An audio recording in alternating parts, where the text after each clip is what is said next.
السلام عليكم ورحمة الله وبركاته. أصحابتكم حرن جنال كمركز السود وهذا أدي هذا ومهتسنتهين ما أنت وقميص وسديد بش مي شنات سنة كلبضة كن يشان يلباتنك مقال كانوا حربا إن ندخل وذاقو قرصورة فدراله ومركز مامل كترام كو أمري ترى عيمن أو قحوتيه إن مدع عيمن وكو قلاضو إن ودن كسو قلان arrintaasi sidee ku dhacday ayaan rabaa inaan idin wadaago iyo sidoo kale taariikhaha ama waqtiyada loo qabtay in maamulka Trump uu ku dhaqangeliyo amarkan ka soo baxay garsooraha iyo dacwadan Trump ku socotay oo arrimaha qaxootiga ku saabsan ay tilaabooyinka ay soo martay ilaa iyo markii Trump wareegtada uu soo saaray 20 January oo ah maalintii xilka loo dhaariyay ayaan doonayaa inaan idin la wadaago balse marka hore soora federaal oo Seattle Washington fariista Washington State oo leeyahay Jamal Whitehead in maamulka Trump amar kala duwan oo qaxootiga ku saabsan uu soo saaray kii u dambeeyay oo idin la wadaagay waxa jawaab laga sugayay maamulka Trump 18 bishii hore ma aysan ka soo jawaabin marka hadda amar ka kooban 14 bog ayaa isniintii uu soo saaray garsoorahan la yiraahdo Jamal Whitehead isla markaana sidoo kalena uu magacaabay madaxweynihii hore ee Joe Biden waxana uu doonayaa in 12,000 oo qaxooti ah si degdeg ah Mareykanka ay dawladda ugu ogolaato in ay Mareykanka imaadaan arrintan sidee ku dhacday amaradaasi iyo sidoo kalena waxyaabaha kale ee la xiriira ayaan doonayaa inaan halkan idin kula wadaago waxaan ognahay bishii February in garsoorahan maamulka Trump uu ka hor istaagay in la joojiyo qaxootiga in loo ogolaado inay Mareykanka imaadaan waxa sidoo kale jirtay in 90kii maalmood ee maamulka Trump uu u qabtay in wasaaradaha amniga gudaha iyo arrimaha dibadda ay go'aan ka soo saaraan arrimahan in aysan ilaa iyo hadda aysan jirin wax la xiriira dib u dejinta qaxootiga iyo dib laabistiisa oo ay soo saareen marka garsoorahan federaalka maadaama maamulka Trump uu iska dhigatirayo amarada kala duwan ee garsoorahan uu soo saarayo ayaa hadda amarka ma dambaysa uu soo saaray laakiin inta aanan u guda gelin horta kiiskan imise tallaabo oo kala duwan ayuu soo maray Trump waxaan ognahay 20 January markii xilka loo dhaariyay waa kii wareegta soo saaray jabi ahaanba ku mamnuucaya dib u dejinta qaxootiga iyo waliba in uu joojiyay gargaarkii Mareykanku wadamada dibadda uu siin jiray 22 January ayaa si toos ah u dhaqan galay amarkan oo ilaa iyo waxay ahayd 27 inuu dhaqan galo laakiin isla markiiba waa uu dhaqan galay 10,000 oo qaxooti ah oo iyagu dhameystirtay baaritaanadoodii kala duwanaa isla markaana tikitka u booking gareysnaa waa tii diyaaradihii laga kansalay 24 January sidoo kalena waxa uu amar ku joojiyay madaxweyne Trump gargaarkii bini'aadanimada ee dhammaanba ururada aan faa'iido doonka ahayn loo diri jiray oo kamid yihiin hay'adaha dib u dejinta sidaas darteed ayaa amarkaasina uu ku dhaqan galay iyo waliba qaxootiyada hore u yimid oo Mareykanka u joogay gargaarkii la siin jiray in la hakiyo 26 January ayaa sidoo kalena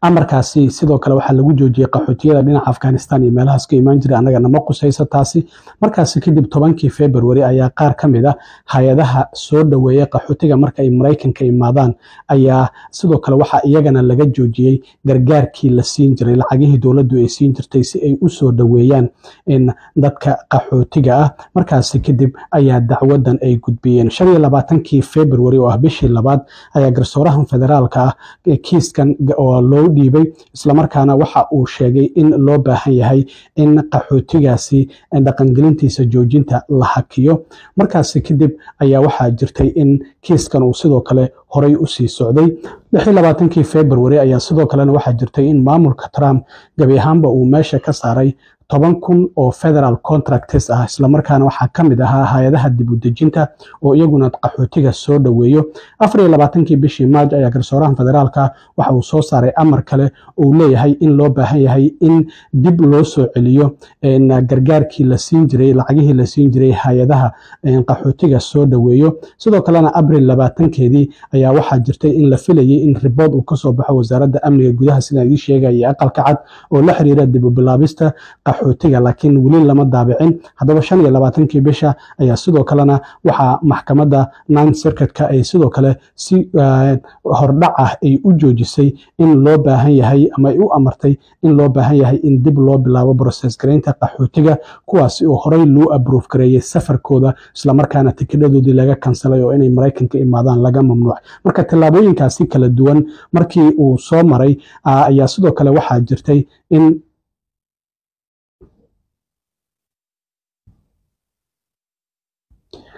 ayaa ugu dambeyntii 5tii bishan May oo isniintii ku baagneed garsoorahan mar kale amaradan uu soo saaray uu leeyahay 14 bog ka kooban waa in dawladdu ay u hoggaansantaa amaradii hore aan u soo saaray iyo amarkii maxkamadda Ninth Circuit-ka ay soo saartay isla markaana la qabanqaabiyaa sidii qaxootigaasi ka hor 20kii January qorshaysnaa inay Mareykanka imaadaan in ay yimaadaan. marka amarkan muxuu dhigayaa? amarkan waa amar muhiima waana arrintu waa ay kala duwan tahay. group 5 ama welcome corps iyo qaxootigan waa ay kala duwan yihiin. welcome corps waxaan ognahay wasaaradda arrimaha dibadda inay ku dhawaaqday isla markaana wasaaradda arrimaha dibadda xilligii ay rabto ayay joojin kartaa laakiin qaxootigu waa sharci ka soo baxay Congress-ka isla markaana loo baahan yahay in dawladdu ay dhaqan geliso. waa Refugee Act ee la yiraahdo 1980kii ayuu soo baxay. sidaas darteed maadaama dacwadan la gudbiyay isla markaana intaasoo tallaabo oo kala duwan ay soo martay ayaa hadda amarkan garsooruhu uu soo saaray isniintii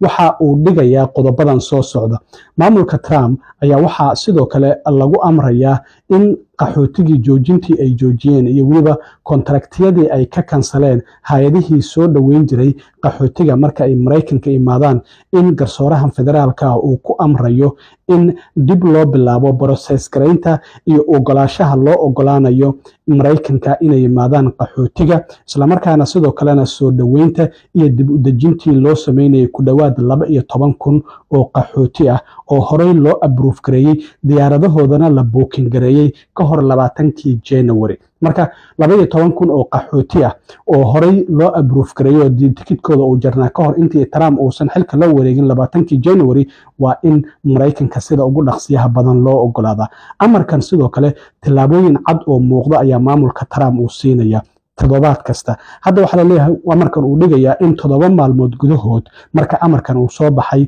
oo ahayd 5tii bishii January waa 12 ayay ku beegan tahay. marka 12 bishan waa in dib loo bilaabo in la process gareeyo isla markaana baanka laga qaado xayiraadda laga qaado dhammaanba heshiisyadii hay'adaha dib u dejinta gaar ahaan hay'adda la yiraahdo Resettlement Support Center oo RC Africa la yiraahdo. marka RC in Asia waa jirtaa meel kasta oo ay ka shaqeysaa. marka waxaa loo baahan yahay 12 bisha in dib RC Africa lacagihii la siin jiray la siiyo isla markaana sidoo kale ay dib u bilowdo process gareynta qaxootiyadii ay process gareynaysay. waxaana sidoo kalena loo baahan yahay in dadka aysan ka dhicin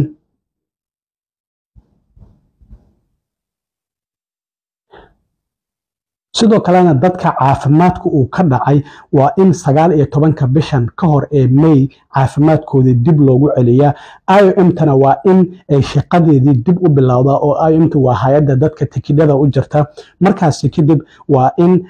dib loo bilaabaa safarkii RC Africana lacagteedii si toos ah loo siiyaa howlaheeda ay dib u bilowdaa iyo hay'adaha kale oo Mareykanka markay dadku imaadaanna ku soo dhaweeya iyaguna sidoo kale 21 maalmood gudahood marka amarkan uu dhaqan galay oo 28 bisha ku beegan waa in la bilaabaa qaxootigu inay Mareykanka imaadaan lacagihii amaba soo dhaweyntii waxyaabihii ay heli jireen marka ay Mareykanka imaadaanna waa in ay helaan oo lacagihii laga joojiyay hay'adaha soo dhaweynayay waa in la siiyo. marka amarku sidaas ayuu dhigayaa 7 maalmood kadib oo 5tii bisha ayuu amarkan soo baxay. 12 bisha amarkan waa inuu dhaqan galaa oo hay'adda RC Africa lacagteedii loo fasaxaa isla markaana process gareynta ay bilowdaa. dadka caafimaadku uu ka dhacay 19 bishan waa in caafimaadkii la mariyaa. IOM-ta sidoo kalena waa inay bilowdaa tikidhadii inay dadka u jarto isla markaana qaxootigu ay imaadaan 21 maalmood gudahood marka amarkan uu soo baxay oo 28 bishan ah waa in qaxootiyada u horeeyo ay Mareykanka imaadaan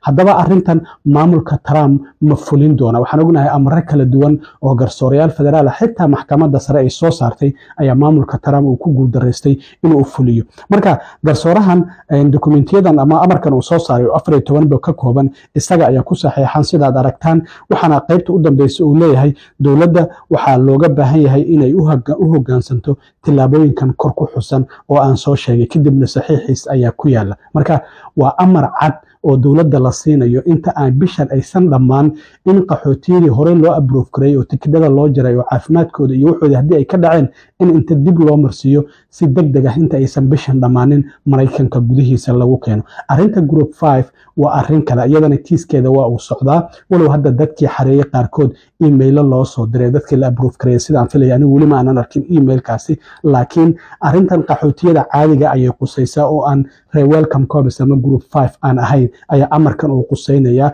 marka reer group 5 ma quseynaya maadaama arintaasi oo ahayd welcome corps wasaaradda arrimaha dibadda ay ansixisay wasaaradda arrimaha dibaddana arintaasi ay go'aan ka gaari karto in la kansalo group 5 iyo in kale dhanka sidoo kale group 5 dacwad ayaa ka socotay iyadana sidoo kalena wali waa ay socotaa haddii wax kale ay ka soo kordhaana waa idala soo socodsiin doonaan laakiin dadkii horey loo approve gareeyay oo tikidhada ay u jarnaayeen ka hor intii uusan Trump xilka la wareegin oo laga kansalay ayaa garsoorahan oo 12,000 oo qof gaaraya garsoorahan waxa uu leeyahay bishan inta aysan dhammaanin waa in Mareykanka la keeno marka arintaasi maamulka Trump ayay ka go'daa haddii ay ogolaadaan waa in arki doonaa